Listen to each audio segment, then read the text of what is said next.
me. You want to be the catalyst as long as it benefits you. I am sick to death of listening to you talk to how you're doing all of this for them. Yeah, there are a lot of people out there. Maybe half of them agree with what you're saying. The other half, they don't give a damn. You know what, Punk? Some of these people actually like the WWE. Some of these people dig it. They tune in every week. They love what they see. They come here to have a good time. They like it the way it is. Can it be better? Sure, it can be better. That's right. And that's my job, to make it better. But when you talk about being the catalyst for change, really what you mean is you will only accept change if it means CM Punk is on top. Because unless CM Punk is the guy, the man, that's not enough change for you. That's not really what you want. See, you're no different than anybody else that's ever been in this business, including me. We're a lot alike. We did what we had to do to get on top. The difference is, I looked everybody in the eye and told you, I'm gonna step on you, I'm gonna walk through you to get to the top. You don't have the balls to do it. What you did is you backdoor your way around. You try to do it by being a martyr. The Warriors won tonight. I'm happy about that. Hey, yo, Steph Curry done been the best player in this series, but the Warriors have not played the way I would like for the Warriors to play in this series. I'm glad Jordan Poole decided to hoop in the second half, but my boy Klay Thompson, my guy, excuse me, I didn't expect Klay Thompson to be this bad through the first two games. And I'm just hoping he have a banger in Boston. Because somebody going to have to come to the party with Steph, yo. Like, somebody going to have to step up. Like, it's not even, you going to have these shows with agendas who going to try to find some way to blame Steph for this like they did in the first game. Steph done clearly been the best player for this Warriors team. If somebody else can step up and join him to the party, I appreciate Andrew Wiggins, but we need more. We need more. But that's not what I'm here to talk about tonight. This is Wrasslin with Saint. But before I start, you know, I always start the show with like a story or something. I just be talking about random shit. Yo, tonight what I'm starting with is this, bro. I hate being broke so much, yo. And you know what's wild? Like, I don't hate being broke because, like, oh, I can't buy, you know, this and that. Nah, I don't. I could care less about that. I don't. I'm not really somebody who buys stuff or buy a lot of shit. Like, my money is very tight as far as, like, even if I had excess of money or whatever you would use in that frame, it wouldn't be spent on, like, I don't buy jewelry, none of that type shit. So I just hate being broke because, like, my mom, man, and I just know if I had money, if I was rich, bruh, she'd be living a way better life right now. That's why I'm trying, man. I'm grinding, man. You know what I'm saying? Like, some people fear dying alone. You know, some people fear, you know, never falling in love or never meeting that someone. My fear is dying broke or having my mama die before I can get rich and introduce her to a better life. That's my fear. All that other shit don't really matter to me. That's why, like, my mind is so many things that don't matter to me. Like, at the end of the day, I have such a singular focus, bro. And, you know, I done had, and you really got to grind and build up to get to this point, bro, because you can have so many people in your ear telling you this and that and this and that. You really got to get to that point where you just got to put your head down and say, bro, I'm grinding. I'm trying to get to where I'm getting to, bro. What people say around me, it don't really matter, especially if they're not trying to help you. But, man, I really hate being broke. I really do, bro. I just wish I could just one day walk into my mama's room and be like, or walk into my mom's house and be like, yo, ma, we good. Like, you good. All your medicines that's expensive, I'm paying for those. Your house is paid for. You know what I'm saying? Like, you're going to live in luxury. Not really luxury because we don't care about that, but you're going to live a peaceful, great life without having to worry about the next meal, the next check, how we going to pay for this, how we going to pay for that. Like, when I can take that worry away from my mom, that's when I know I made it. That's why it's hard for me to call people in the NFL and baseball and basketball bust. Because at the end of the day, if you can make enough money to change your parents' lives, ain't that all that matter? To change your family's life forever so that they ain't got to live in, poverty and struggle no more. That's the ultimate goal, ain't it? That's what we all working towards. That's why I can't do nothing but respect these athletes. But let's get into this motherfucking WWE. So tonight, Hell in the Cell. There was no Roman Reigns. And that was kind of weird, having the show, the main event, not be Roman Reigns. But they started off the show with a bang. Now, I really think this match could have probably been, not probably, I think this match could have ended the show. But, I'm not going to nitpick nothing like that. Bianca Belair took on, it was a triple threat for the women's Raw Women's Championship. Bianca Belair took on Big Time Bex, taking on Asuka. And it was a great match, bro. To me, let me think real fast. Hold up. Let me look at my list.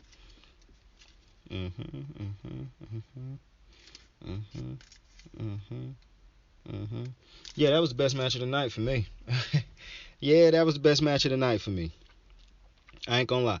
I saw somebody tweet on Twitter. They was like, yo, WWE's women division been carrying the company for like the last 4-5 years. Now, I'm not going to agree with that. I'm just going to say the WWE women's division is clearly, and I rave about the WWE women's division all the time. I just don't think it's another company in wrestling that's anywhere near as big as the WWE women's division. And I said it before, look at some of those women in that division and look how big their names are compared to like some of the, male counterparts. I love Austin Theory. We're going to talk about him a little bit later. He ain't a Sasha Banks. He ain't a Big Time Bex. He ain't a Bianca Belair. And that's why I always find it so funny when people talk about some of these wrestlers that struggle to transition from NXT to the main roster. And I just look at some of the motherfuckers who transition seamlessly, like a Charlotte, like a Sasha, like a Bianca. Bayley transitioned seamlessly too. She just eventually got to a point where they had to redo her character. I think Becky transitioned pretty seamlessly too. She just got into a situation where eventually they had to rebrand her character or progress her character finally. And Becky had to, it's not just the company. We done talked about this. It's always both sides. But before we get, because I'm going to go ahead. Hey, listen, spoilers, obviously. Bianca won this match. Now, we're going to get into this match. But I want to say something. Because I saw, it's going to be people. And shout out to the Chicago crowd, yo. I always talk about how I don't like different WWE crowds and whatnot. And Chicago catch a lot of strays from me. Because I just don't like when WWE go to Chicago and these motherfuckers is chanting CM Punk. Like, that shit irritate the fuck out of me, bro. That's one of the most annoying things that I think wrestling fans do is chant CM Punk when they go to Chicago. While other WWE superstars is out there performing for y'all, motherfuckers is chanting CM Punk. That is very irritating to me, especially when you realize CM Punk walked out on you motherfuckers. He can try to paint it up and say that he walked out because of, they wasn't treating him right all he want to. He walked out on you motherfuckers and you continuously chant for that motherfucker when there's other people in this ring here performing for you, and you give them your ass a kiss basically when you chant another wrestler's name who ain't got nothing to do with the storyline, who ain't in the match, having nothing to do with the actual match. That shit's disrespectful. I'm glad Chicago done finally got past that phase of chanting CM fucking Punk for everything. I'm so happy we done got past that. And I said it before, to continuously chant CM Punk would make no sense when he is signed to AEW. Like, it would make no sense for WWE fans to continuously chant CM Punk in Chicago, even if he's from there. Because even if you want him in the WWE, he is clear. WWE, even if you want him in the WWE, he is in AEW. So if you want to see him that bad, you can go watch AEW. To chant his name now, when you know he signed to AEW, is just fucking disrespectful. It was always disrespectful to me. But it's hella disrespectful. It's like disrespectful to the point where wrestlers should look into the crowd and be like, yo, y'all can suck a dick. But, that's heel behavior.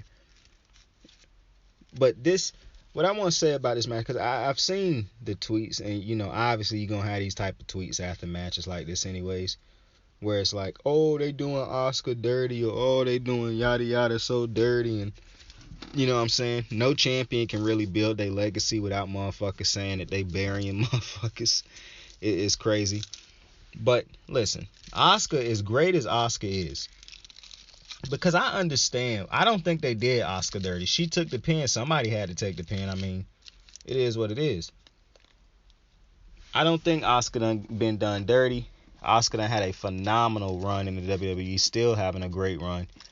Sometimes you come along at the wrong time. Not in the sense that, oh man, you just shouldn't have.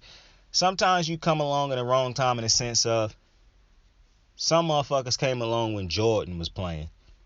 Fucked around, couldn't get them 6 chips because fucked around, couldn't get chips because Jordan was winning all the time. Some motherfuckers came along when Curry, Kobe, Braun, Brady, Peyton.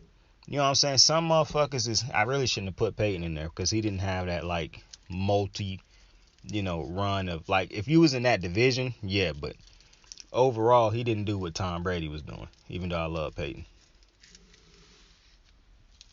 Like every once in a while, a generational talent just come through and fuck up the hopes and dreams of your favorite person.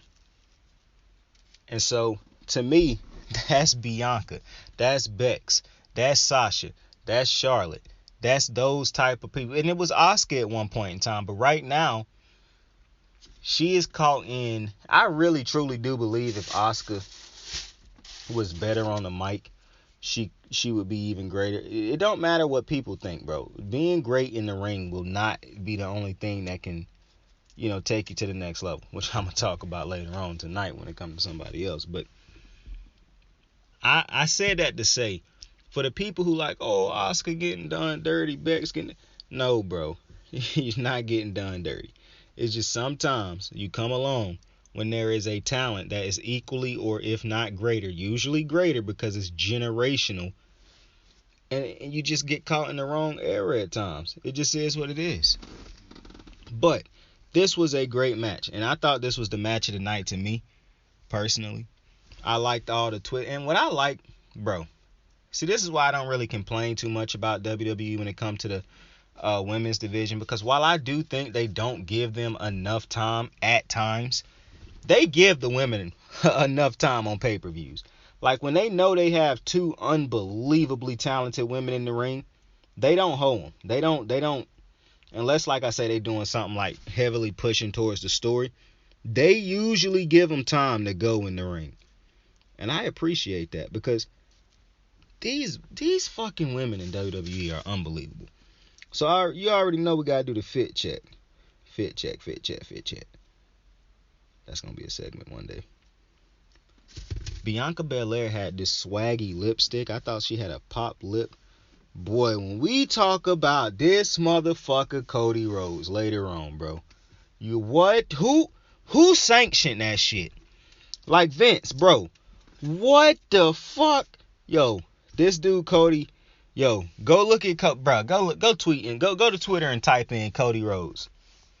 Go to Twitter and type in Cody Rhodes, bro. Click on the photo, see what pop up. You don't even gotta click on. Go see what pop up, bro, when you type in Cody Rhodes. Man, what I saw tonight from this motherfucker. But anyways, that shit was wild, man. Was it worth it? Anyways. The fit check. Yo, so Bianca's lipstick was tough. Her fit was tough. To me, the best fit, bro, I don't know what it is about Becky, bro, but she really understands what to do with these fit. Becky's fit game is on another level right now. Like dead ass. I think Bianca done got to the point where Bianca's fits is hella tough outside the ring. Like when she wearing normal street clothes or, regular out the ring clothes. In the ring, it'd be tough. Her ring gear do be tough too on the pay-per-views. It was nice tonight. I really wasn't, it wasn't blowing me away tonight like it usually do. Or like it has in the past.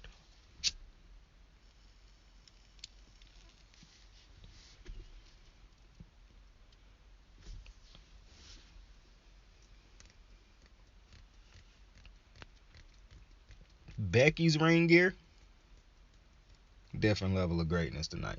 From the hair, I love Becky's ring boots, bro. Like, to me, Becky's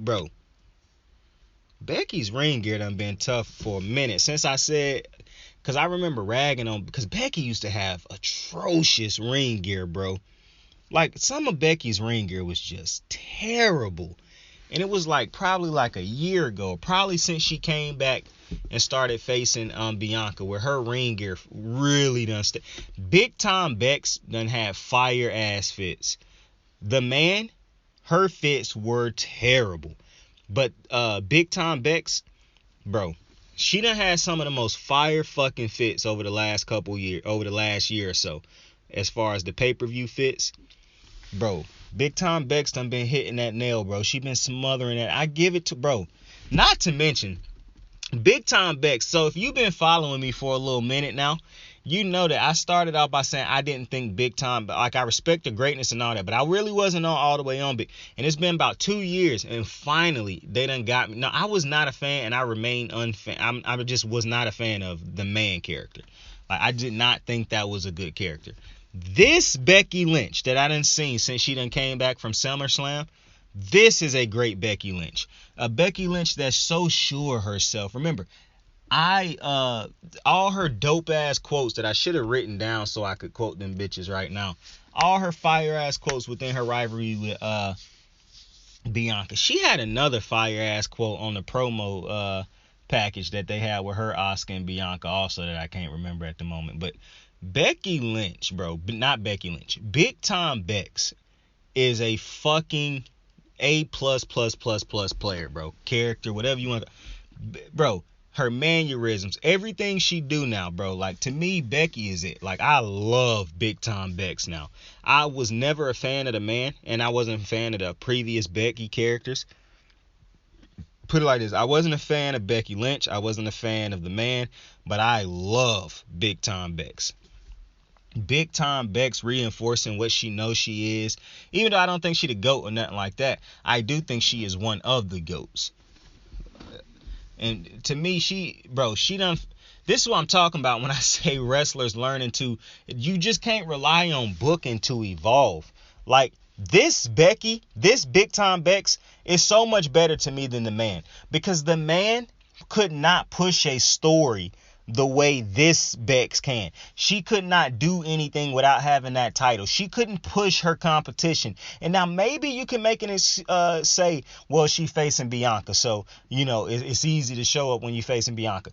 But I don't think she done had a lot of great feuds over the last year. So she had a great match with Doudrop a couple months ago.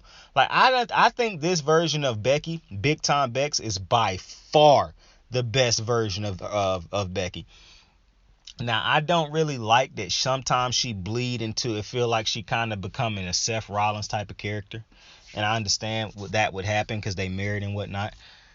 But but I don't want to see this Big Time Bex become a deranged, Seth Rollins type of character. I want to see, because Seth Rollins' character is really like a deranged.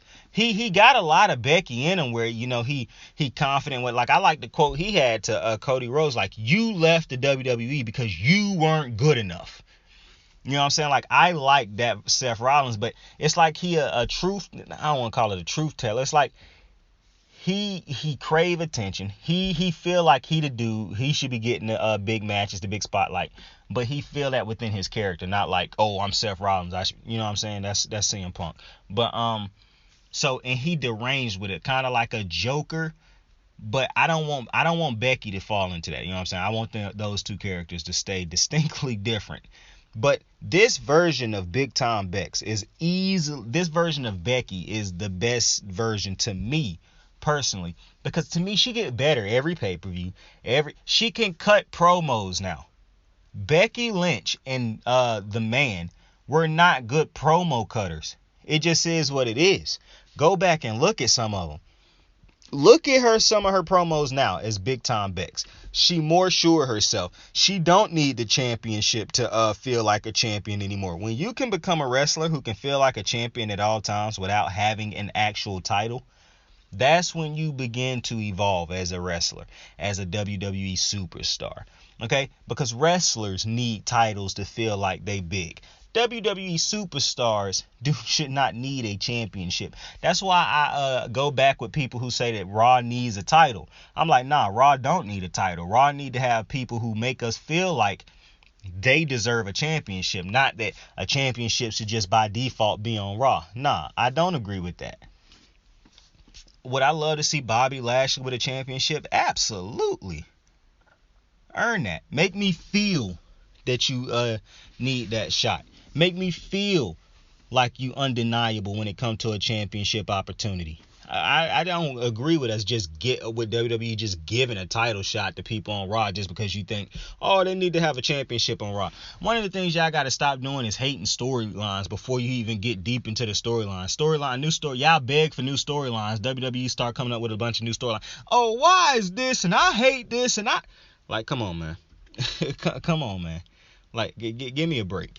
So I'm cool with no championship being on the main on Raw right now, because to me these men and women on Raw now, they learning to grow without a championship. For those who don't have it, they learning to be big time without a championship. That Seth Rollins Cody Rhodes match didn't have a championship on the line. It still felt like a big match because the two dudes in the match made it feel big. They didn't need a championship to make it feel big. That's what I'm saying. You gotta if the championship is the only thing that make it big, then you have a problem, because championships should not be making the event. It shouldn't be making the wrestler. It should be the two wrestlers that make the event, the two WWE superstars that make the event. And so that's just really me shouting out. Every time we do this, I have to praise somebody, and it just seemed like tonight, it was Becky Lynch's turn. It was not Becky Lynch. It was big time Beck's turn to catch a heap of praise. But this match was phenomenal. Asuka had one of the greatest striking combinations I have ever seen in the WWE. Like, Asuka always done been good at striking, but she put together an AJ Styles type of combination, and that shit was better than the AJ Styles. Like, I dead ass was looking at Asuka put that shit together on Bex, and I was like, yo, is this the greatest striking combination I have ever seen in wrestling? Like, is this, because that shit was fire. Like, if you don't see it's a lot of spots in this match that I think you should go check out. That is definitely one of the spots you should go check out. Asuka was on one. And in this match, I like the pace of it. It was slow, fast, little break, speed it up again. Like, it felt like this match, they controlled the tempo of this match so well. And you expect that with three greats like this in the ring, Asuka, Bex, Bianca. But still, I give props every time, because it's tough to go out there and do this dance. I always tell y'all, you got to have great dance partners to be able to put on this type of dance, this type of performance. So shout out to all three of them. But Asuka's combination was stupid sick. And Bex had a point in this match where she hit that leg drop off the top rope when because she kind of put together like a mini combination too on Asuka and on Bianca a couple times. Like, it wasn't as lethal as Asuka's, and it wasn't as clean as Asuka's, because right now, just off the top of the dome, off the top of the cranium, Asuka's is probably the best combination I've seen landed, where like they didn't dodge none of the moves. Even the last move didn't get dodged. Like, that shit was pretty fire. And then, bro, Becky hit. So I think they call Becky's finisher the not the disarmer. I'm talking about her other finisher that's like the rock bottom. I think call it the pump handle slam or something like. Yo, she delivered by far. I'm just gonna call it the rock bottom, the Becky bottom. She delivered by far her best Becky bottom. Two of them bitches. She gave one to Bianca. That shit was clean as fuck. And she gave one to Asuka. That shit was clean as fuck. I'm a sucker for motherfuckers who perform, who execute they finishers or they top maneuvers 10 out of 10. Okay? We talking about End of Days, Deep Six, KOD, the Roman Reigns spear, a Bobby Lashley spear when he against an opponent who know how to do the flip with the spear. I'm talking about moves that's executed at peak precision. Sami Zayn with the Blue Thunder Bomb. KO when he do the pump up power bomb or pop up power bomb, whatever you want to call it. Those moves that are just flawless when they are executed beautifully. Bro, Becky was flawless with both of her Becky bottoms tonight. Both of them shits was solid. Both of them could have got the 1, 2, 3 if they didn't get breaking up by the opposing fighters. But that was, bro, shout out Bex, man. Hey, round of applause. Round of applause for big time Bex, man. That shit was impressive. I'm not gonna lie, Bex impressed me. And it's, do you know, if you listen to me, how hard it is to have a match with Bianca and for me to come out of the match more impressed with somebody not Bianca. Okay? And don't get it twisted, I was impressed, unbelievably impressed with all three women. All three of these women killed it. At the end of the match, I said, man, that motherfucker Becky, I see why Big Time Bex is big time. Because that was a big time match. And I love how they ended the match. Now, I'm disappointed because I wanted to see the KOD. And Bianca wasn't able to perform the KOD. She tried it on Becky, I think twice, and Becky countered it once. And then the second time, Asuka broke it up. So we didn't get to see the KOD. And that's very disappointing because I didn't even get to see another move tonight. And I'm going to go ahead and spoil it. In the Corbin Madcap match, Corbin didn't perform the end of days. So, you know, you got a show where Bianca and Happy Corbin is both wrestling and you decide, you know what we're going to do tonight? We're not going to see the KOD or the end of days. That's a big fuck you to me. One of the biggest WWE supporters on God's green earth. They just don't know it yet. But if I keep grinding, trust me, they will know one day. WWE, the people there, the men and women there, they will know this motherfucker Saint, he is an ally. He can push the products. He can be a huge compliment and asset to the company because he'll help push the company forward. And you damn right I am, bro, because I bleed. Listen, bro, you got to understand, with me, loyalty is deep, bro. That's what I tell people sometimes. Sometimes people do something for me, and I tell them when they do it for me. They might not even realize how small or big it is. And I tell them, bro, I got you forever now, right? And then I come through for somebody when they least expect it, right? Or I just do something for somebody who did something for me before and they don't even realize. And I'm like, oh shit, yada. And I'm like, bro, I told you good with me forever. They'll be like, bro, what all I did was yada yada. I'm like, it don't matter. You good with me forever, baby.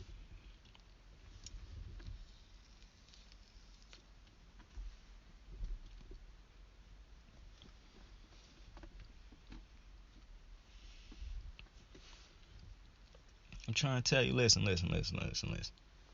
You might hear me curse on here. You might hear me say some things on here that might not seem happy. So happy. Everybody, I saw people tweeting the other day, oh, I hated that song. Clap along if you feel like a rat. What was the words? If a room without a roof, cause I'm clap along. I don't even remember how that shit go. But I saw people tweeting about how much they hated that shit the other day. I'm not gonna lie to you, but it really didn't bother me that much. I don't listen to the radio, so I learned at a young age, like when I was coming out of high school, I learned, the radio not really for me because they will overplay a track or they will never play a fucking track that I want to hear. And when I finally turn on the radio and get to that channel, the song that I wanted to hear is going to be about damn near over by the time I find the channel and find that they was playing the song I wanted to hear. So for that reason, I got away from the fucking radio a long time ago. When I first got my truck, I done had 3 trucks at this point. Every single one of them had a radio in it that had aux cord capability. So I haven't listened to the radio in God knows how long. Now, when I was a young buck, riding with my mom to school every morning, she dropping me off at school and shit, we was listening to Steve Harvey morning show. You know what I'm saying? And Time Joiner in the morning. That's the type of shit I had to listen to every morning. You know what I'm saying? And I appreciate that for my Dukes. You know what I'm saying? I really do. She helped form my huge musical taste. Because my Dukes listen to everything. Well, she didn't listen to everything. My Dukes didn't listen to rap. She didn't listen to country. I had to find out how good country music was by going to Campbell University. A lot of people who was at Campbell listened to country music while I was around.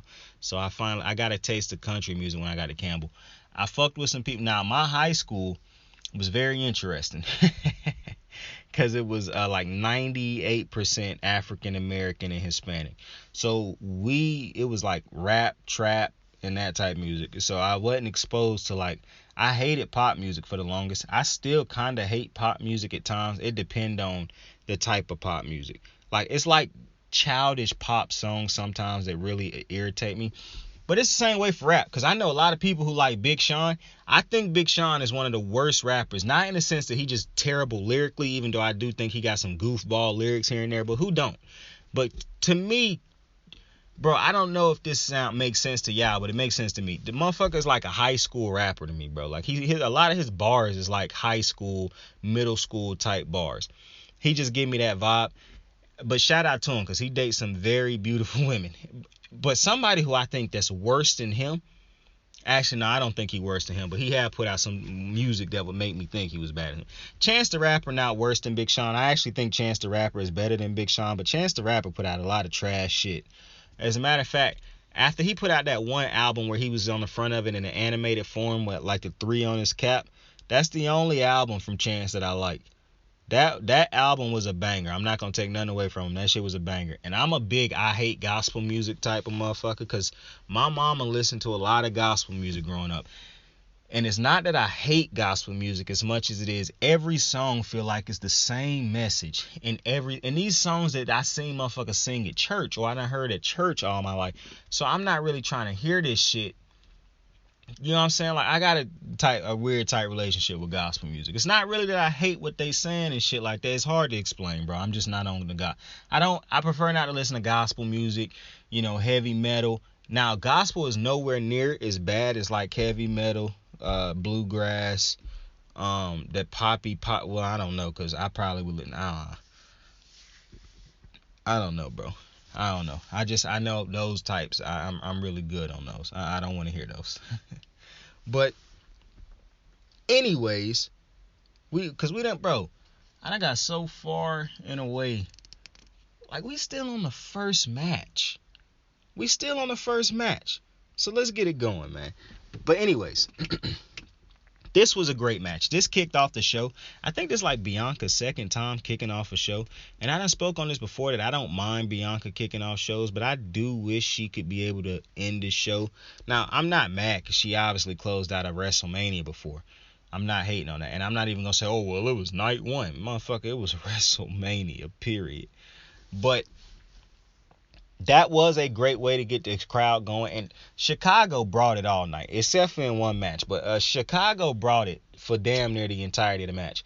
So I got to shout Chicago out again, because that crowd was, they was live. They were great on Sunday night at Hell in the Cell. But Bianca ended up winning this, and there was a lot of great spots in this match. You really got to go back and watch this match. If it's any, I don't usually say if it's any match on the card, you got to, you know what I'm saying? I think most of the matches on the card was good. But this is definitely, to me, the best match on the card. Like, this is, if I had to pick one match to go see on this card, it would be the Bianca, Bex, Big Time Bex, and Asuka match.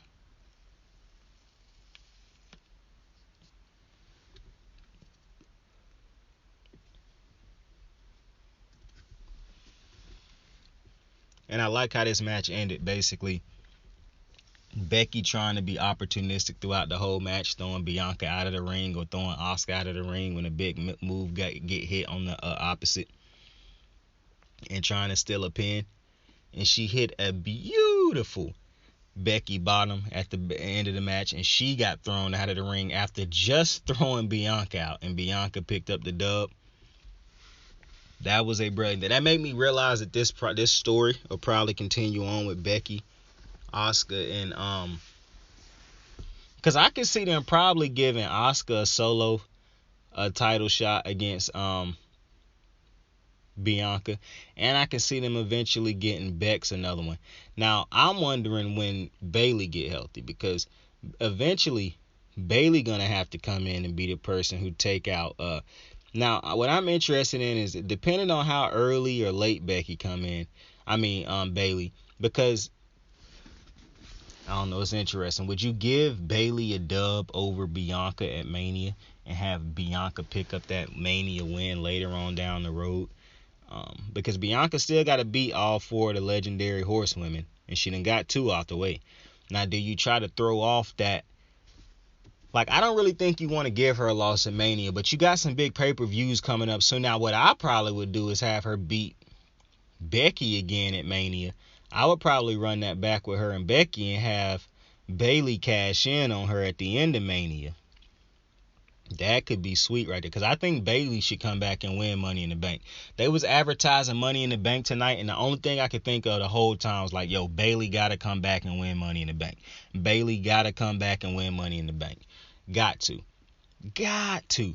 And I haven't been keeping up with this women's tag team champion tournament. I don't even know if that's done started yet. But if it have, I'm a next time we do a Wrasslin with Saint, I'm gonna talk about it.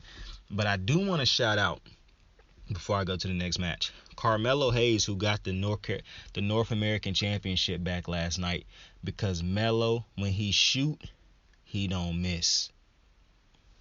Rest in piss to all my ops. Okay, it's enough of that. Now we really partying. Shout out to Carmelo Hayes, bro. He it. Next match, though. Bobby Lashley. I like to, boy, I'm glad we got, I'm glad we had this match. Bobby Lashley and Omos. The fucking crowd in Chicago. Bro, I don't know. You could have thought Bobby Lashley was from Chicago, which is very crazy when I talk about somebody else tonight who did not get the reaction that Bobby got. Bobby, bro, you would not believe me if I told you Bobby Lashley got the biggest, like, pop of any wrestler tonight.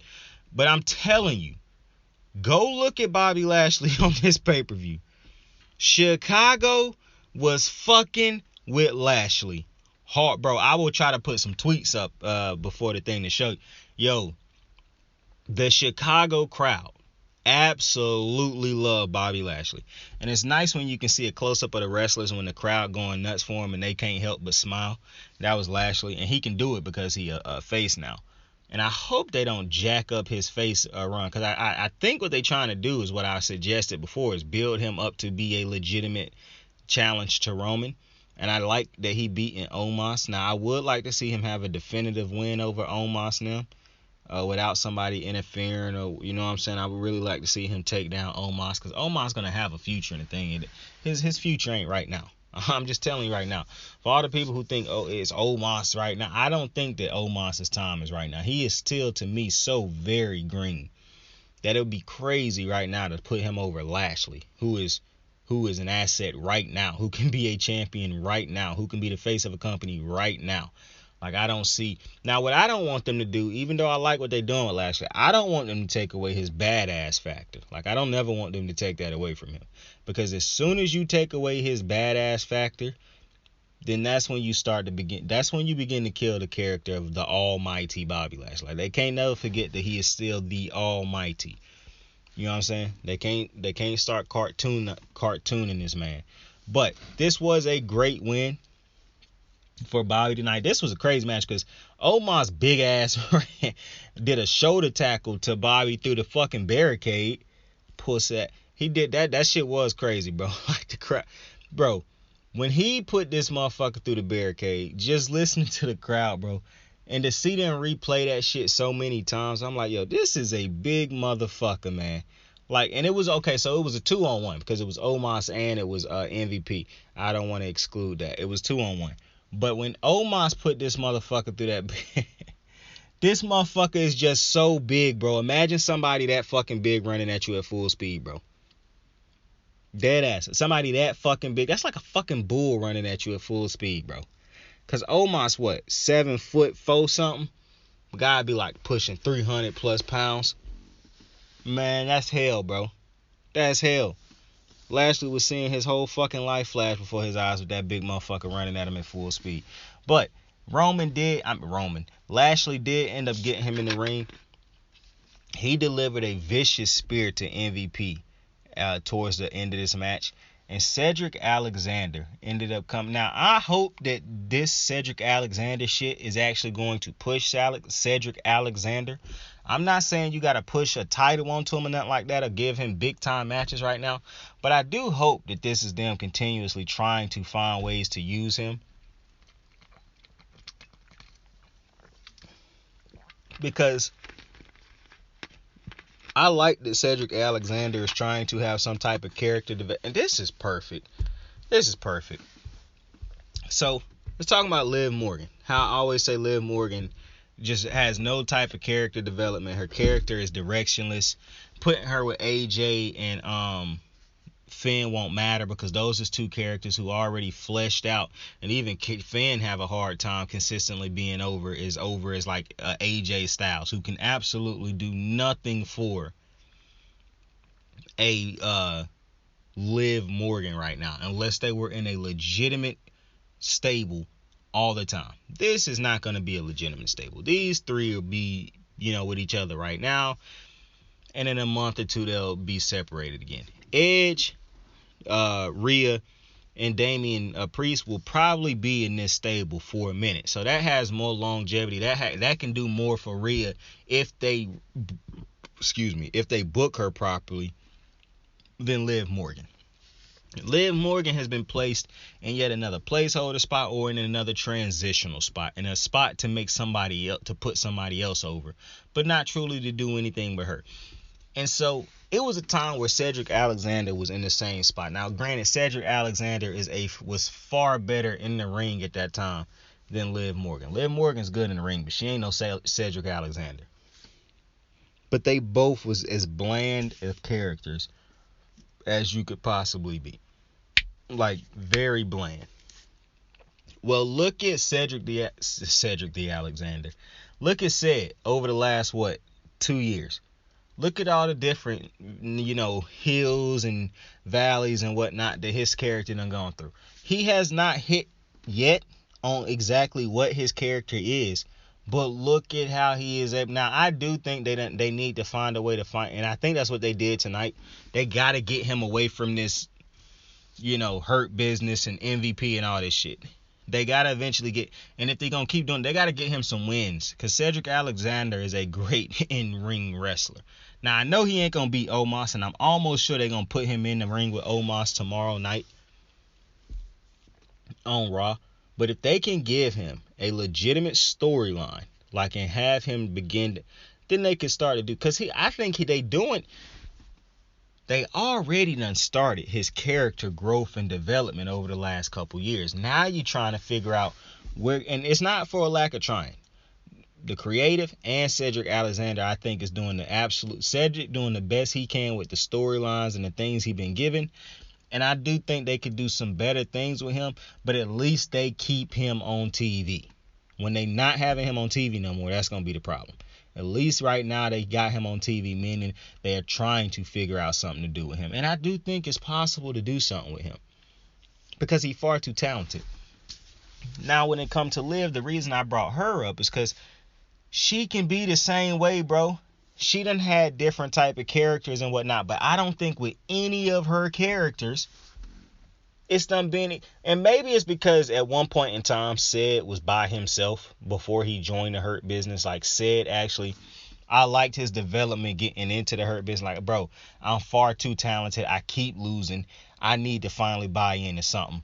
You know what I'm saying? Like, I like how Ced, Liv came in with the Riot Squad. That broke up. For some ungodly reason, they put them back together for something. Like, to me, Liv's storylines, to be honest with you, having her walk away from the Riot Squad, right, and having that disintegrate, and having it reform briefly with Ruby was some of the stupidest fucking writing I can remember in recent memory. For the simple reason, it did nothing for either fucking wrestler. Neither. Because the Riot Squad truly did nothing for either wrestler off initial go. Because that faction never got pushed to probably, and maybe that's why I'm where I am with Liv right now. Because even in the Riot Squad, she didn't feel like a big part. She just felt like one of Ruby's lackeys. Because I think that's one of the problems you have when you have a trio. Sometimes the lead person can take so much of the mic time, and they get most of the action and things like that. They get most of the character development. That the other two just become content sitting in the back with their role. And so I don't think the Riot Squad really ever did anything for Liv Morgan, which is why when she went back to it, I thought that was stupid. Because I was like, yo, they finally giving Liv some type of character development. She done got better in the ring. And then they just said, fuck that, we're going to put her back with Ruby. Then Ruby ended up leaving, so that ultimately ended. But then they never really truly was beating anybody. Like, I want them to figure it out. And it's not that, because I'm not like some, oh man, I love Liv so much. Like most people who listen probably think I don't even like Liv Morgan. But that's not the case. I just continuously believe you cannot become a GOAT or a great WWE superstar by just being a pretty white girl. And for so long, I think that's why people cheered for Liv Morgan. Pretty underdog white girl. Nobody, because anytime I talk to somebody who was a fan of Liv, they could never give me a legitimate reason as to why they was a fan of hers, what her character is or was, or what the motivations are. Nothing. It's just, oh, she a pretty white girl who underrated, or she don't win enough, or they doing her, you know what I'm saying? It's never nothing like legit that can stick, that you can actually do something with, that's tangible. You know what I'm saying? It's just pretty white girl who wear J's probably when she ain't wrestling. I want Liv to be more than that, because I know Liv can be more than that. I done seen her make progress and developments in her in-ring wrestling. Now, I do believe one of the biggest problems with Liv is the fact that she's not great on the mic. She might not be bad on the mic to some people, but she's not good on the mic. She's not good or great in the ring. She might not be bad in the ring to some people, but you cannot say she's great. And some people would say she's not even good. She's just average. But I'm not saying either. I'm just telling you, she's not great on the mic. She's not great in the ring. Like I said, you could say she's not bad at either of the two, but you also cannot for a fact say she's not great at either two. She's not great at selling a story or putting other people over at the moment. I'm not saying she's bad at doing either of the two, but she definitely not great at doing either of the two. You see what I'm saying? It's so many different aspects that make up a great wrestler, a great WWE superstar. Liv Morgan ain't even good at most of these things yet. And she can't even mark off one category as great. If anything, her ring gear at times is great. That's it. You gotta have something more. Liv gotta have something else that eventually get the crowd to buy in fully, to push her, to get her to the next. And it's not really just about the crowd, because if the crowd really was buying into Liv, the WWE would properly push her. They would try to push her to the moon. We done seen, you can say they won't all you want to. We done seen them do it too many times with different people. Once somebody figure it out, WWE push them, or at least try to push them.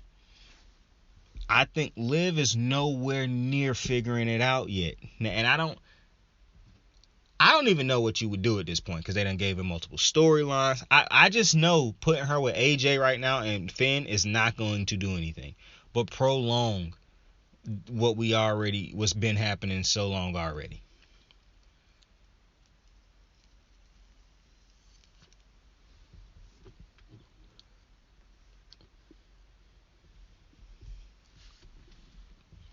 And I'm paying close attention to the Edge faction too, because I'm not really seeing, Rhea change the hair color, and I'm so fucking happy that Rhea finally decided to change up her ring gear a little bit finally.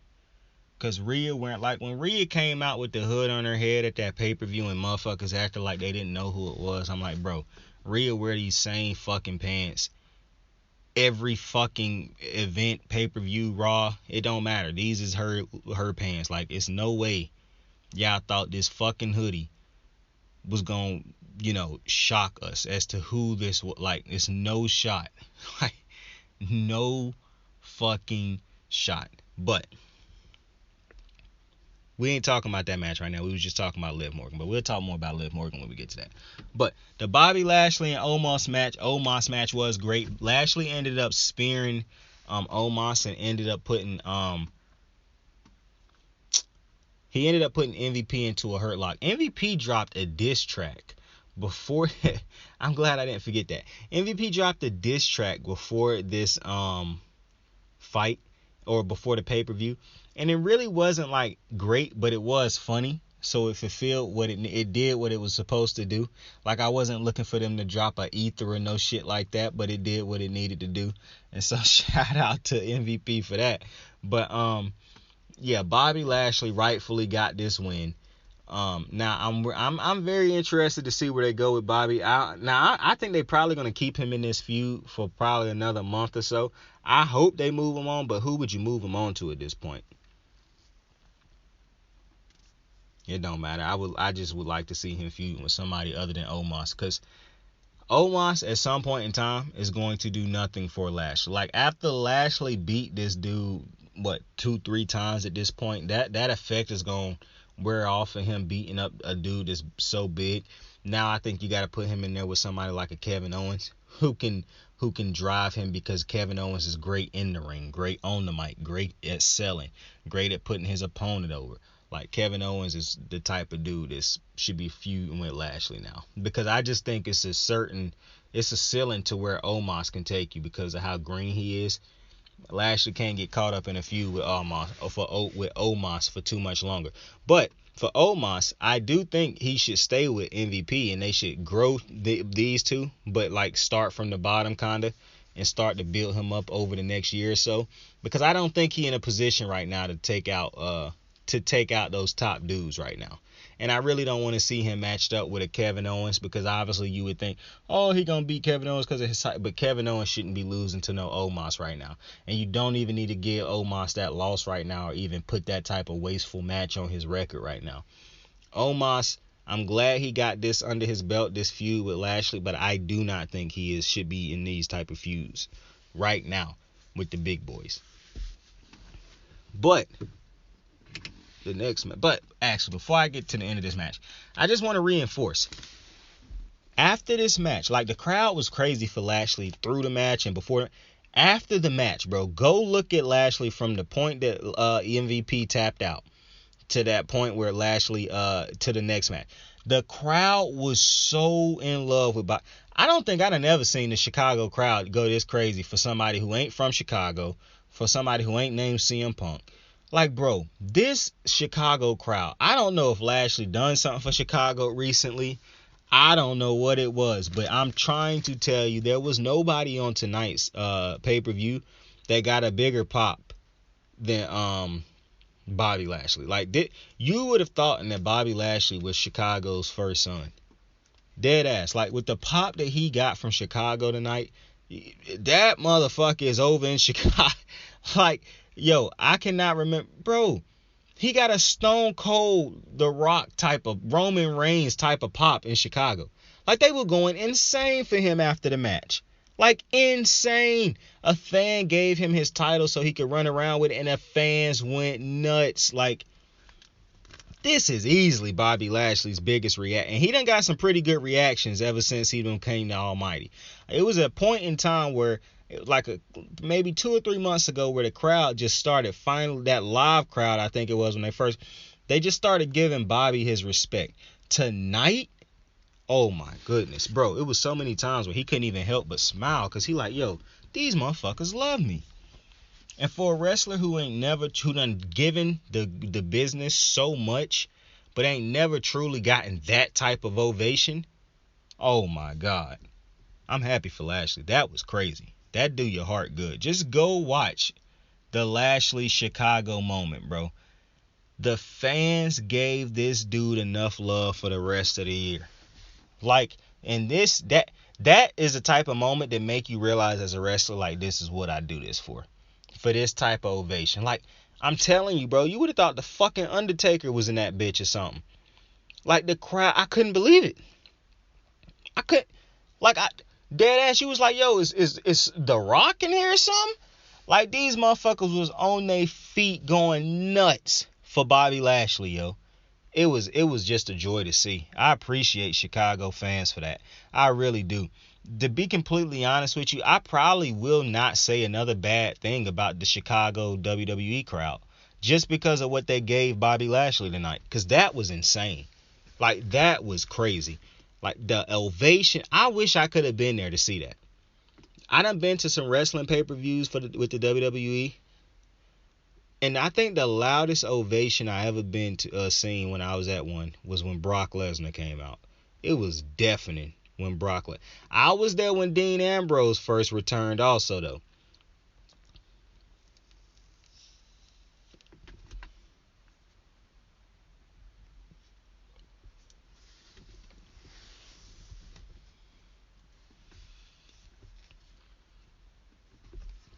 Like the Dean Ambrose night he came back and he was dieseled up, it got pretty loud in the crowd for that too. Like the crowd got pretty loud for that. And this is what's crazy. I'm not gonna do that. I'm not gonna do it. It was loud for Dean though. He also had a dark match after the show went off. Like a dark match is for them people who came to the show. They can see that match. I remember that show when I came to that show. Me and my homie, we went to that show. It was when we got there. What show was it that used to be on before the main show came on? I think it was called WWE Superstars, and I think that was the same night that Ascension was fighting on WWE Superstars before the match. And my homie was like, "Yo, who the fuck is these two?" Because we got there early and got to our seats early. The burger that I bought that night was not hitting. That shit tasted like a school burger, bro, and I still ain't happy about that to this day. I just want to put that out there. When I go to events like this, I'm expecting all the food to taste like fair food or something like that. You know what I'm saying? Like, I'm not looking for I'm not looking for like no sit down high end food from like a restaurant, but I am looking for good like ballpark stadium type food. You dig? Wrestling need to get into that, man. Have some more exclusive. Like, they just use the vendors that's at the places that they go to. Like, they not really having their own vendors or nothing like that. They could make a lot more money if they set up their own vendors and shit. Like, I know some of them be having the WWE ice cream. That's not their own vendor either, though. I can go to my fucking ABC. I can go to my Arab store up the street, my tobacco store up the street, and they sell WWE sandwich ice cream cakes in the fucking freezer. So that ain't nothing. The WWE should be coming up with like they own exclusive like burgers and pizzas and shit like that. Like when you in Charlotte, you should be coming up with foods for like Charlotte Flair. Like the Charlotte Flair pizza or some shit. Like, I'm pretty sure you come up with a more catchy name than that. Or like the Flair burger. Like the Randy Orton, you come up with something involving his name. You know what I'm saying? Like, to me, WWE, Vince, it's money to be made, bro, and I'm shocked that you ain't making it, but that's neither here nor there. The next match after that was Kevin Owens against that fucking liar, bro. And much like Kevin Owens, I don't like liars. I lie myself at times, but that's neither here nor there. Listen, if you picked Ezekiel Elias to win this match, then that, you know what that means? That means you are a liar. And that if you picked him, that means you're a liar and that you like liars. And much like Kevin Owens, I hate liars. So obviously I was going for my boy KO in this match. And it was a good match. This was so funny to me about Ezekiel Elias, the liar. Whether it's Ezekiel Elias, it doesn't matter which one. They're the same fucking person. This motherfucker, to me, one of my biggest problems with him, for a second, to just break kayfabe or whatever. One of my biggest problems with Ezekiel Elias is I always thought his character was so far and away better than what he actually could do in the ring. And I think he had like one or two like really decent matches before, but other than that, he really don't. And I always said to myself, the hardest part of putting this dude over is going to be because of how big he is outside of the ring. Just do not come close to how bad he is inside the ring at times, or how just not up to par he is in the ring compared to how, like, who wants to walk with a, like, as great as this dude was outside the ring, I knew his hype would only carry him so far, because in order to be a great WWE, listen, he had one of the parts down pat. His character was great, but I tell you all the time, being great in the ring ain't everything. Well, having a great character ain't everything either. You also got to be able to deliver in the ring. And I ain't saying you got to be Shawn Michaels, Seth Rollins, Daniel Bryan in the ring. But go look at Roman Reigns in the ring. It's a damn good wrestler who put on damn great matches. And he ain't the technical monster that Daniel Bryan, Seth Rollins is. It's multiple ways to be great in the ring. I don't think Elias is even good in the ring on most nights. And I could see that tonight. In a match where Kevin Owens, who puts on great matches with everybody, to me had just a, it wasn't a bad match by any stretch of the imagination, but it wasn't what I know he could have with somebody else who would give him a far better match because they could do far more. I think that's the biggest problem with Ezekiel Elias Liar. They just not that great. He just not that great to me in ring. And while he got a great character, he great on the mic. He got two things down. He good on the mic. He good on, nope. As Elias, he was unbelievable on the mic at times. Matter of fact, no, he was just unbelievable on the mic. I don't think he unbelievable in the sense that I think he great on the mic. I'm not necessarily sure he the greatest promo. Because his shtick is what he was doing. Now, I don't really consider that, because a promo is being able to adapt within every character, like everybody. It's not the same, just shtick. You know what I'm saying? Like, the same, who wants to walk? What was WWE stand for? It's more than that. So I think he was good on the mic. He was a great character, a good character. But because it was never going to take off because of how limited he was, I felt like, in the ring. Plus, a lot of the people who he fought in the ring was so far and away better than him, or couldn't carry him through a match the way he needed to have a great match. So I kind of think that's what ended up killing him. And I kind of think that's what's going to end up doing it again, because like I said, again, his character is so far and away more interesting than his actual in-ring ability. Whereas you got a complete package like Kevin Owens, who not only is, to me, easily one of the best characters in WWE history, but the motherfucker can get it done in the ring, out the ring, on the mic. He flawless at all of them. Kevin Owens is legitimately a created superstar. He might not be the created body type, but that, don't get it twisted. That motherfucker is a 5 out of 5 for for everything.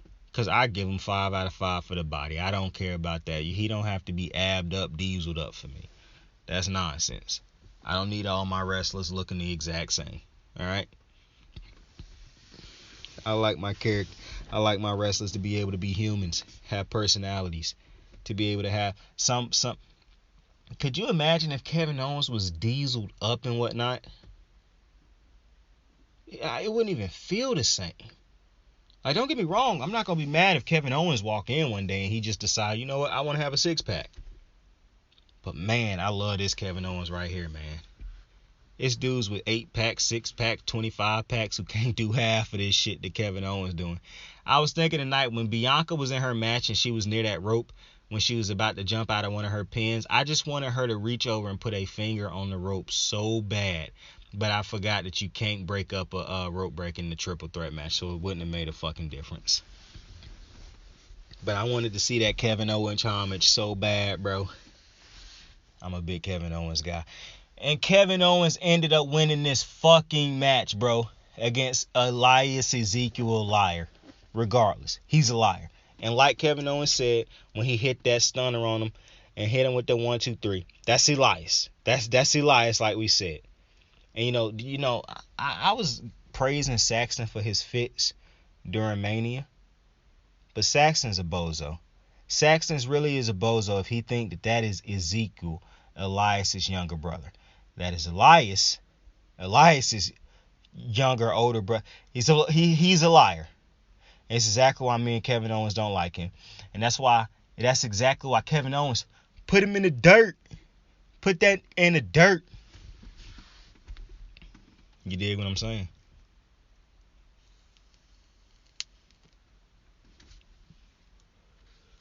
Now do you dig that? Sucker!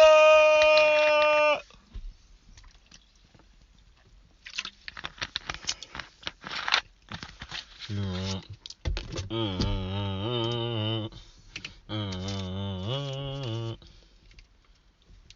after the Kevin Owens match, we had that Judgment Day match. Now, I'm glad we had this match. I specifically wrote down, if WWE wants to finally figure out how to push Liv Morgan and give her some type of fucking character development, they should just create a story off of the fact that she cost every fucking one of her teammates matches, and is the only reason and the sole reason that I read that all wrong. I read that all wrong. Hold up. And she is the sole reason, I don't know why I said only. I didn't even write only down. And she is the sole reason most of her partners cannot hit their cap, aka potential. I wrote that down for Liv Morgan because Liv Morgan cost Finn Balor this dub in this match. Like Liv Morgan doing damn near all her matches. And that's not me saying, oh, Liv Morgan. That's me saying you can build off of that. You can actually take that and say, Liv Morgan cost all her team. Like, she could legitimately have a stretch where somebody like, you cost it.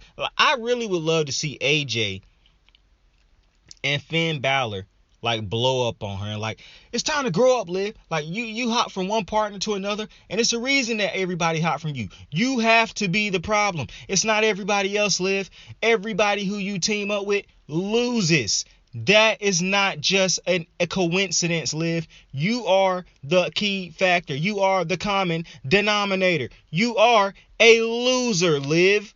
Double L's. Loser, Liv. You can do something with that. You can build off of that. That can be the genesis, the basis of redoing Liv's character. Because right now, this ain't working. I'm telling you. Judgment Day ended up getting the win. But all I could pay attention to in this match, and I'm almost ready to see where Judgment Day evolve past this, because I think they're kind of getting stuck right now in this feud with AJ, because at first it started off as AJ and Edge. Now it's a whole Judgment Day thing, and so I kind of do feel like I'm getting kind of lost in this. But my whole thing was, what we doing with Liv? They got to do something with Liv off of this. Because AJ can leave out of this feud and AJ will be fine. We know what AJ is. Finn can leave out of this feud and he'll be fine. The other two leaving out of this feud with Edge. So they're going to do whatever they got to do with Edge. And plus Rhea Ripley will get, like, Rhea Ripley have all the talent in the world. She just need to figure out how to morph, how to evolve her character. Liv Morgan is so directionless. So far and away from being, to me, anywhere near a top star right now. If not for the fact that the fans just look at her, like I said, as a pretty white girl who they think that they could date, then they would be honest with themselves too. Liv is in need, desperate need. Like, her character is on life support right now. Been on life support for a little while. Nothing moved the needle for her character no more. Because her character is directionless. Nobody truly knows what her character is. They just say, oh, Liv Morgan, pretty white girl, who got on some, nice fits here and there when she come to the ring, but she's definitely gonna lose. And I know it's greatness inside of Liv, because she done had great matches with Bianca. She done shown that she can get it done in the ring if you give her a good dance partner, but that's not all it's gonna take. It's so much more. Like I said, Liv is, to me, bad on the mic right now. And if you don't think she bad, you definitely don't think she good. She's not great in the ring. I don't think she's bad in the ring, but you definitely not nowhere near somebody who I think can carry a match right now. And there's so many other things right now missing from her character that I just think they need to just go ahead and slow cook this thing, or figure, even if you got to take her off of TV for a while. Like, because clearly to me, keeping her on TV is not fixing this problem right now. And listen, I don't want it to be like people look at it, oh, they demoting her and anything like, but I just think they're not figuring out what to do with her while she on TV. So I don't see what's wrong with taking a couple months off to figure something out with her character. But that's just me. Next match though, Madcap Moss and Happy fucking Corbin. Now listen, bruh. Corbin did deliver the deep six in this match, But I am irritated because Bianca did not deliver a clean ass KOD in her match, and Baron did not deliver the end of days. I don't even expect for Baron to win after delivering the end of days. I just want to see him deliver it. You know what I'm saying? Like, they can kick out, they can be near a rope. I don't even care. I just want to see him deliver it. But when he did deliver the deep six, to me, by far, one of the best, most well-executed moves. When it's executed like Baron Corbin continuously executes it, it's just one of the most beautiful moves in wrestling, in all of wrestling. But, obviously, you know, the Madcap Moss, bro, I'm glad that just randomly popped up in my head. I was finna say, you know, these two done had a feud. And yo, Madcap's ring gear. Bruh. What, did you have 0 V-Bucks to spend on a fucking outfit, my guy? This dude had a better fit when he was actually a bad guy. This motherfucker came out here in the throwback all black Bobby Lashley half tight short type shits. Like them shits look like plain ass PSDs. All black generic ass boots. Some generic ass black hand wraps. I'm like, bruh. Just like somebody created a generic character on wrestling games and just forgot to put him in the name. Like, this is like what you create before you get to all the good stuff. You know what I'm saying? Like, this the base of the character. This the character that probably took you like the day to get down all the bases and stuff. But you definitely not finna go into the match with this dude, right? Hey. I couldn't get past that. I ain't gonna lie. I couldn't get past that. His ring gear was just... And I love black. I wear black all the time, bro. That is my color. I know there's going to be people like, oh, black not a color. Black is my favorite color. I wear it with everything. I got a closet just full of black clothing, bro. That's legitimately all I wear. Madcap got to figure something out with that motherfucking gear. That was atrocious. On top of that, this was a good match. However, Madcap did win this match. However, I'm glad he did what he did to win because his finisher is trash. His finisher, and hold up. Oh, I'm going to get to him next. I do not like Madcap's finisher. That shit did not hit at all. When he hit that shit at the end of the match, I was like, wait a minute, what? Now, after the match, after he hit that, he put Corbin's head in the chair and then used the steps to slam it down. So I'm like, okay, well, you know what? Your finisher didn't hit hard, but that did. You damn near broke Corbin's neck. And shout out to Corbin, because Corbin gets it, bro. All the chanting and stuff he do and taunting he do throughout a match, that's not for him. That's for Madcap. So when Madcap making his comeback, the crowd can get even louder for him. Now, I do kind of think the crowd was a little dead this match, because of all what they had seen before, and this was probably, you know,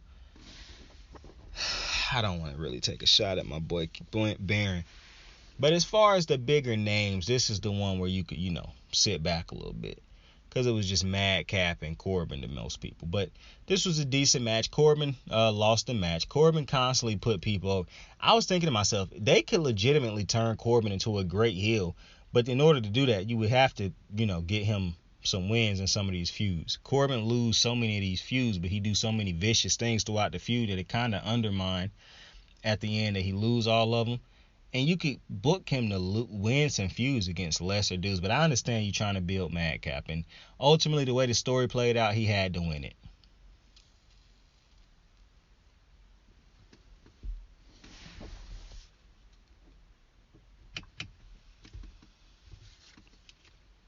Now, after this, you got the co-main event. That I was shocked that this was the co-main event.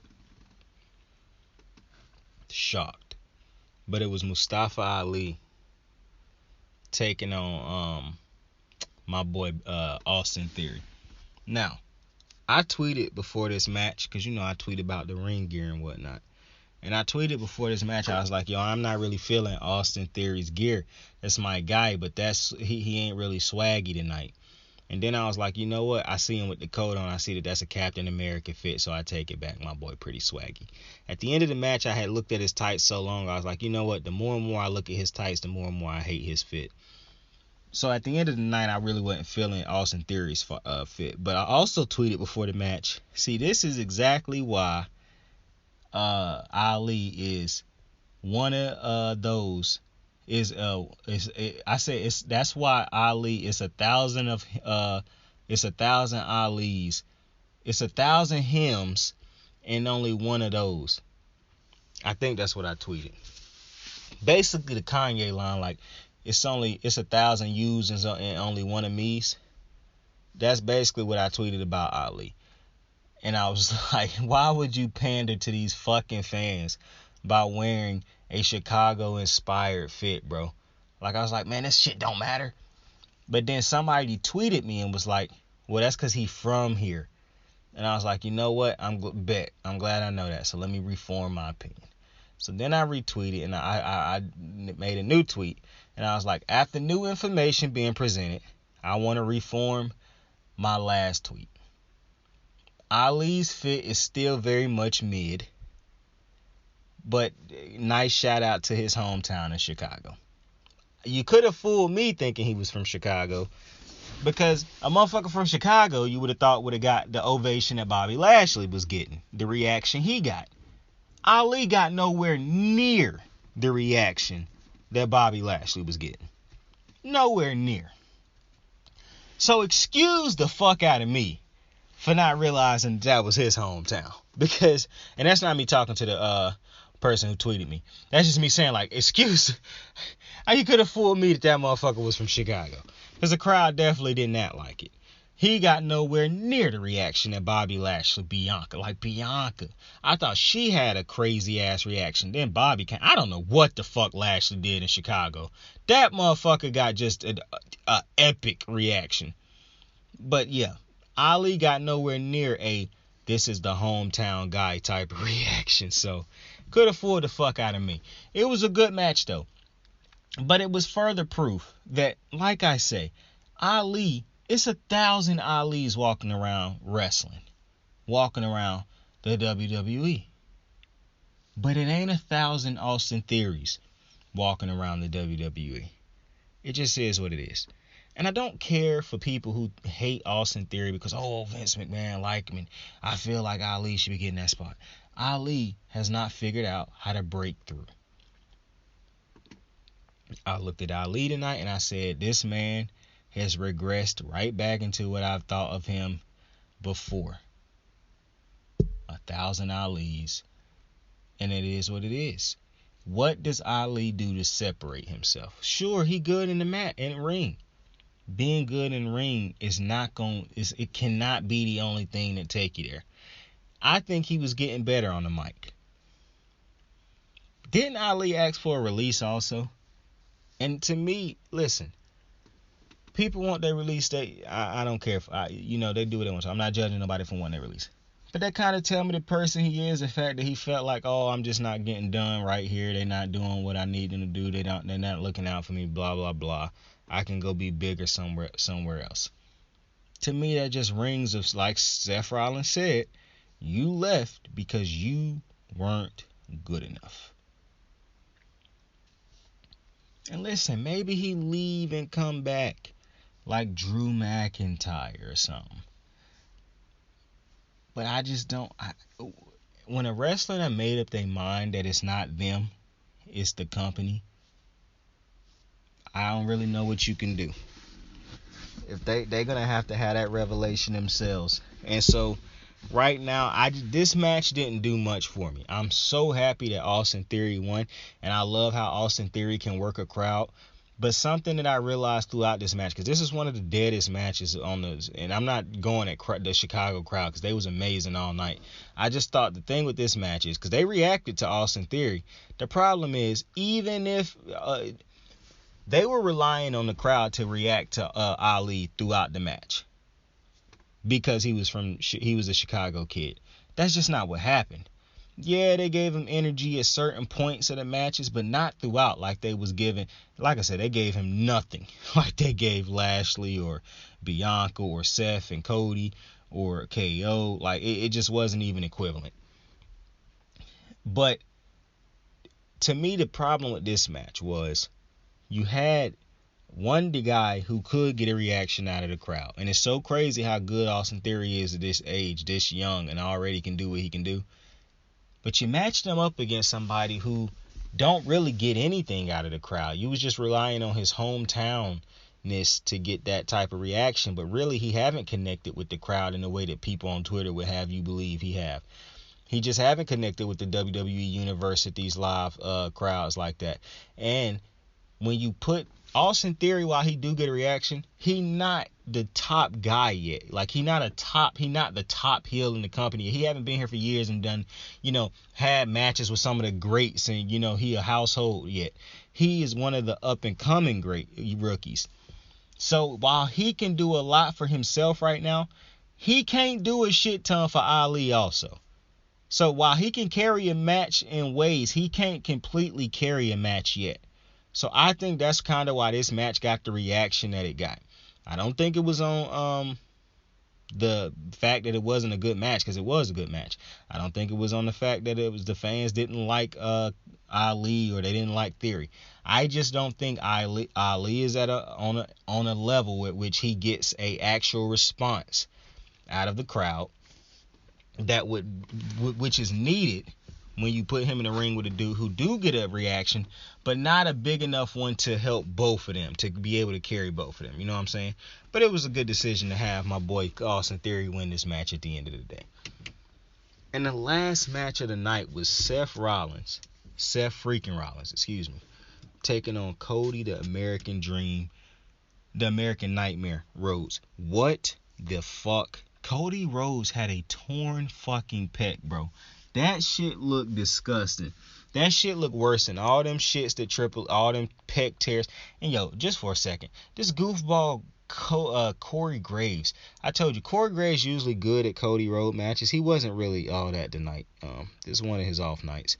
And maybe I was bothered by the fact that Pat wasn't there tonight. That was very glaring that Pat wasn't on the show tonight. But this bozo, fucking respectfully, this bozo Corey gonna say something. We've never seen what Cody Rhodes is doing. Bro, I done seen Triple H do what Cody Rhodes doing multiple times, bro. Wrestle with injuries that take him out for long periods of time and have great matches, bro. What are you talking about? Man fought with a torn pec at WrestleMania against Sting. Had an injury against like both WrestleManias before that one. Got hurt in the Mania he had after that one. Like, it was a point in time where Triple H was taking big injuries after every fucking Mania or during every Mania. And I know people remember his injury he had when he was in when he was in that tag team match when his knee thing. Like, come on now. Come on, Graves. Come on, bro. That shit was crazy though. That shit looked disgusting. Like, who sanctioned that shit, man? That shit was disgusting. Seth came out with the mind games again. He came out in the Dusty Rhodes fit. And I just want to say, bro, Seth lost this match. Seth done lost to this motherfucker 3 times, bro. And I'm taking this as AEW done beat us 3 fucking times, bro. Seth, you cannot tell that man that he left because he wasn't good enough. And when he come back, his first 3 big dubs, bro, he catch all them 3 bitches off of you, bro. Seth. His first 3 pay-per-views back, bro, he done beat you on all 3 of them. What is going on, big dog? I said during the match, I said, yo, Seth gonna have to retire during this after this match if he lose to a motherfucker who fighting with 1 fucking pec. Like, I'm like, yo, the pain this month. Now, I don't know if that shit was makeup. That shit started making me think it was makeup, but that shit wasn't like changing or running off like makeup.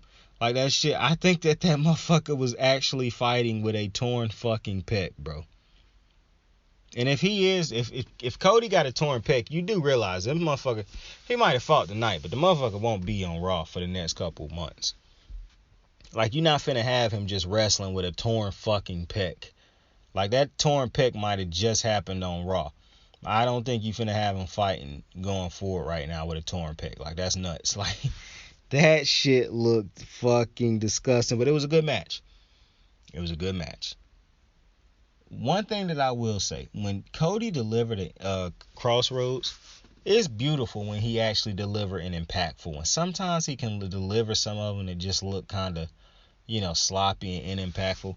Like Seth Rollins delivered a Cross Rollins tonight, which was Cody shrugged that shit off like, man, get that weak shit out of here, cuz.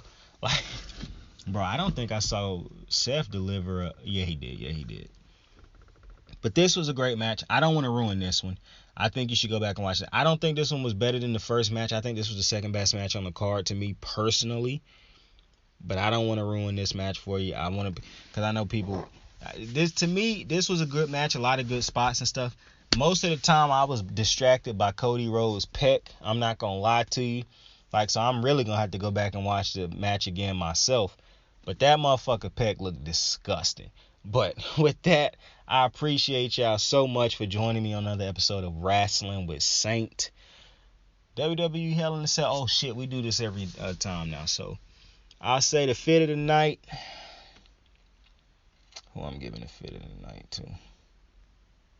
I guess I get a fit of the night to Bex, Big Time Bex. I give the I kind of like Liv Morgan's fit too, but I'm gonna give it to Bex. Who was the MVP of the show tonight? Shit, I get that to Bex too. Out of 5, if I'm grading it out of a 5, I hate doing that. I give it a 4 or a 3. Because 3 make me feel like I'm thinking it's a bad show. To me, 3 is kind of like in the middle to me. Like 3 is in the middle. So I give it a 3. It didn't really blow me away or nothing like that. But it was a good one. I loved it. I liked it. It was short compared to the other ones. But with that, I appreciate you for joining me, man. Tell somebody you fuck with them. Tell somebody you love them. Say now. Hey, right out. Got my niggas in the bag blowing white out. We gon' pump this shit real deep into the night out. Keep it 199, just ain't my style. Sing the time, staring out the window of the night route. They never ever understood for the most part. Hey, wonder how them niggas treated Mozart. Hey, did they try to put him on the Zoloft? Oh nah, I was penalized for being too alive. I was penalized for being too alive. I was penalized for being too alive. I was penalized for being too alive. I was